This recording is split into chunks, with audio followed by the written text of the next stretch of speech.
Um homem questiona qual a pior tortura que um ser humano pode sofrer e descobre o que nos torna monstros. Uma mulher acorda e percebe que está em um caixão a 7 palmos. Um jovem volta para casa e cruza o caminho de seu maior perseguidor. Esses são 3 pesadelos que você encontra no meu novo livro. Se quiser 3 histórias de terror surpreendentes e ainda apoiar esse canal, é só ler através do link no primeiro comentário fixado. Agora sim, vamos pro vídeo. O humano em cima da minha cama.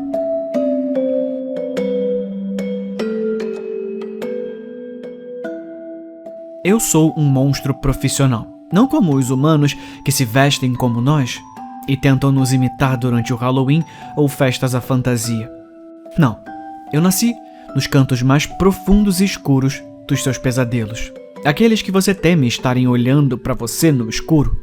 Algumas noites atrás, fui designado para a casa de uma garotinha. Eu tinha lido o arquivo dela de antemão. 7 anos, sem irmãos, morava sozinha com o pai e mais ninguém. O nome dela era Molly. Morria de medo dos trovões. Bastante fácil. Acabo com ela e talvez eu consiga um aumento de salário. Coloquei-me em posição na terça-feira à noite, deslizando pela janela e debaixo da cama, silencioso como uma cobra. Eu lambia a escuridão. Eu mal podia esperar pela hora de dormir. A porta se abriu com um rangido e a luz invadiu o quarto. Ouvi um tímido "Boa noite, papai", seguido de um rugido raivoso que me sacudiu até os ossos gelatinosos. Molly subiu na cama e senti seu coração assustado bater 60 vezes mais rápido do que o de um camundongo. Sua respiração parecia difícil e curta, e ela se enrolou como uma bola sob as cobertas. O sangue encharcou seus lençóis e debaixo da cama, onde me escondi. Era estranho, eu ainda nem tinha começado, e de repente percebi que me sentia mal por ela. "Ei", eu disse, tentando usar um tom correto para não a assustar. Molly estremeceu acordada. Ela espiou embaixo da cama. "Quem tá aí?" Sua voz era pequena, num pequeno eco em seu quarto. "Eu sou o monstro debaixo da sua cama." Meu coração batia tão rápido quanto o dela. Eu nunca fiz isso antes. "Pode dizer, o que tem de errado?" Molly desceu ao meu lado e pude vê-la mais claramente ao luar.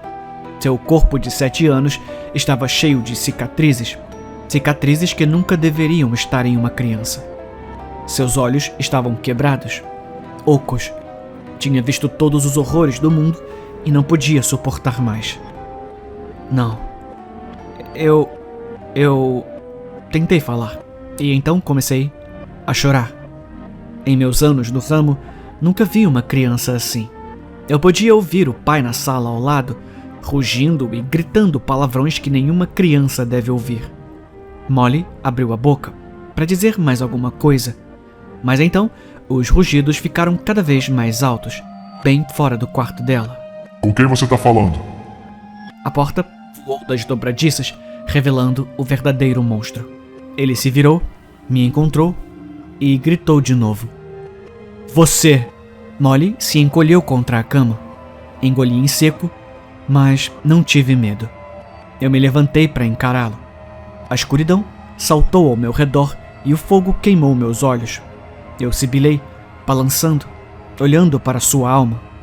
O homem engoliu em seco. Seu rosto empalideceu. Sua coragem murchou. "Você não vai machucar essa garota", eu disse a ele. "Nunca mais." Então, eu a peguei pela mão e mergulhei nos pesadelos onde eu pertenço e onde ela sempre estará, segura, comigo.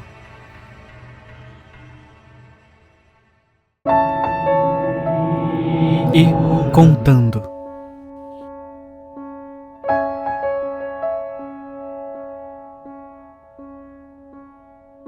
Eu menti sobre quantos eu já tinha pegado desde meus tempos de faculdade, mas Tom me fez sentir seguro o suficiente para revelar a verdade. Tudo sobre nosso relacionamento era perfeito. Literalmente perfeito, pelo menos até aquele ponto. Boa química, senso de humor semelhantes, uma diferença nos valores fundamentais, com certeza, mas além disso, era tudo tranquilo. E eu sou um idiota do caralho. Droga. A notícia atingiu Tom com força. Lá estávamos nós, sentados um de frente para o outro na sala de jantar, quando ele literalmente congelou, com uma enorme almôndega pela metade dentro da boca. Sem dúvida, ele estava pensando. 16. A pessoa com quem eu estava já tinha pegado 16. Havia uma tensão imediata no ar. Sempre que ele perguntava por que eu não esticava muito o assunto, simplesmente dizia, sei lá, porque eu quis. Primeiro, o arregalar dos olhos. Depois, o pigarro desajeitado na garganta. Você poderia literalmente ver a sua atração por mim morrer em tempo real. Ele agiu como se tudo estivesse bem. Disse, tá, esquece que eu mencionei isso. Mas, 5 minutos de silêncio desconfortável depois, ele pediu licença para ir ao banheiro. Eu revirei os olhos, já ciente de onde isso estava indo.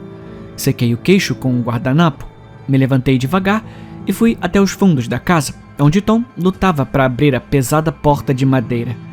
Essa maldita coisa sempre emperrava quando fazia frio lá fora. Perguntei se estava tudo bem. Ele se virou e forçou um sorriso. A mão direita, escondida atrás das costas, que estava pressionada contra a parede. Eu peguei um vislumbre da tela, no entanto. Ele já estava ligando para a polícia. Uma lâmina escorregou da minha manga da mesma forma que os mágicos empunham um baralho de cartas. Em um piscar de olhos, passou pela garganta de Tom. Então, filetes de sangue escorreram por seu pescoço, desaparecendo sob a gola da camisa jeans que comprei para ele no Natal. Que desperdício de dinheiro. Usei seu ombro para limpar a lâmina, enquanto ele deslizava em direção ao chão, gorgolejando. Então, eu suspirei. Agora, são 17.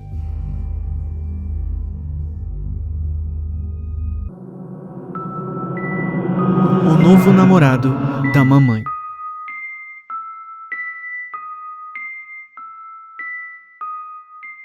Eu tinha cerca de 12 anos quando a minha mãe arrumou um novo namorado. Pra ser honesto, ele era um idiota, e eu o odiava desde o primeiro dia. Ele era rude e, no geral, ele era um pedaço de merda. Quando ele estava em nossa casa, eu ficava trancado no quarto o dia inteiro, enquanto eles ficavam na cozinha ou no outro quarto. Então, ele foi morar conosco. Não foi inesperado, mas eu ainda não conseguia acreditar. Eu queria ir embora, ou melhor, queria que ele fosse embora.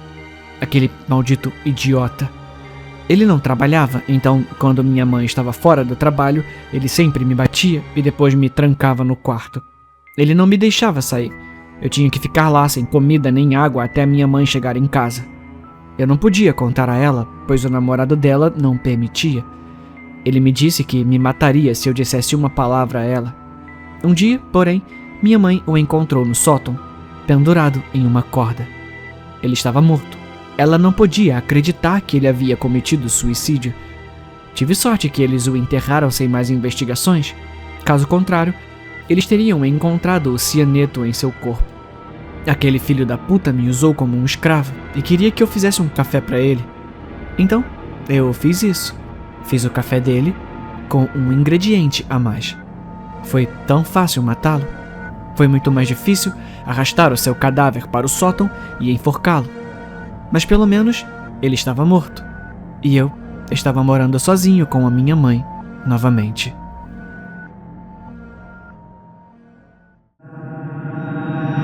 Nascimento.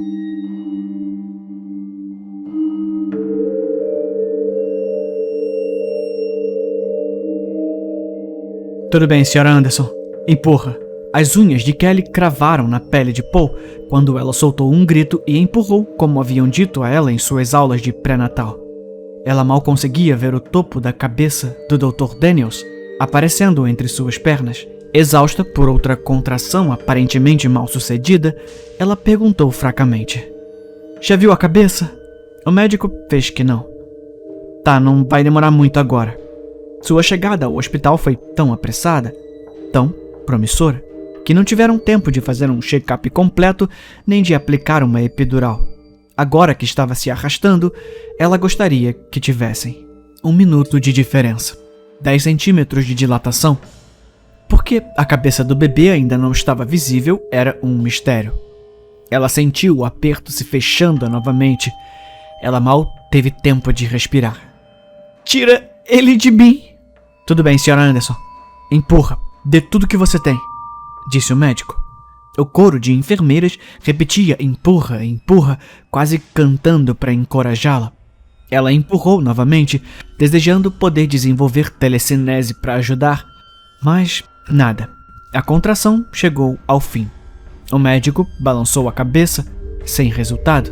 Talvez xingar ajudasse. Ela não queria que a primeira palavra que seu filho ouvisse fosse desagradável. Mas, tempos desesperados, outra contração veio e ela começou a gritar novamente. Dessa vez, ela sentiu algo se movendo e um alívio súbito, embora de curta duração. Ela ouviu um barulho ao pé de sua cama, como uma pilha de gravetos caídos no chão. Ela esticou o pescoço para olhar, apenas para descobrir que os médicos e enfermeiras haviam ficado quietos. Suas expressões variavam de confusão a terror. O próprio médico parecia congelado no lugar, segurando algo branco em suas mãos que Kelly não conseguia identificar. Ela tirou os pés das restrições. O que é? O que aconteceu?" Porque ela não conseguia ouvir o choro de seu bebê. Quando ela se mexeu para se sentar, o corpo exausto e as costas doendo, ela viu o que havia feito o barulho. Havia uma pilha de pequenos ossos na frente do médico. Kelly olhou em descrença confusa. Ossos. Uma porção de ossos.